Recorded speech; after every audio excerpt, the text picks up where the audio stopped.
ত্রয়োদশ বিধানসভা অধিবেশনের শেষ দিনে মুখ্যমন্ত্রী মানিক সাহার মন্তব্যে উঠে আসে সাংবাদিকদের নিরাপত্তা ও স্বাধীনতার ক্ষেত্রে দাবি করেন যে বর্তমান জোট সরকার সাংবাদিক বান্ধব। তবে বিরোধী পক্ষ থেকে বলা হয়েছে সাংবাদিকরা ক্রমাগত আক্রমণের শিকার হচ্ছেন এবং তাদের নিরাপত্তা হুমকির মুখে। মুখ্যমন্ত্রী তার বক্তব্যে বলেন, বর্তমান সরকার সাংবাদিকদের কাজের স্বাধীনতা ও সুরক্ষার প্রতি প্রতিশ্রুতিবদ্ধ। তিনি জানান, সংবাদ মাধ্যম একটা গণতান্ত্রিক রাষ্ট্রের গুরুত্বপূর্ণ স্তম্ভ এবং এই সরকারের অধীনে সাংবাদিকদের পূর্ণ স্বাধীনতা দেওয়া হয়েছে। বাম আমলে হেডলাইন্স ত্রিপুরা ও দৈনিক সংবাদের অভিজ্ঞতা ডাক্তার মানিক সাহা স্মরণ করিয়ে দেন। বাম জমানায় সাংবাদিকদের পরিস্থিতি সম্পূর্ণ ভিন্ন ছিল।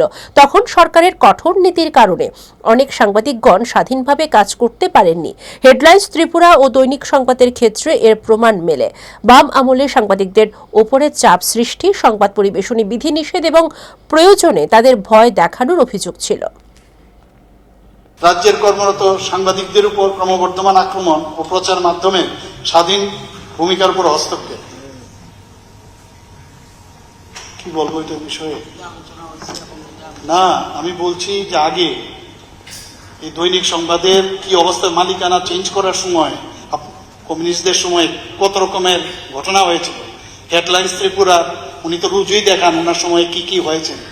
আর সাংবাদিকরা এখন বলছেন যে ওনারা হেনস্থ হচ্ছেন।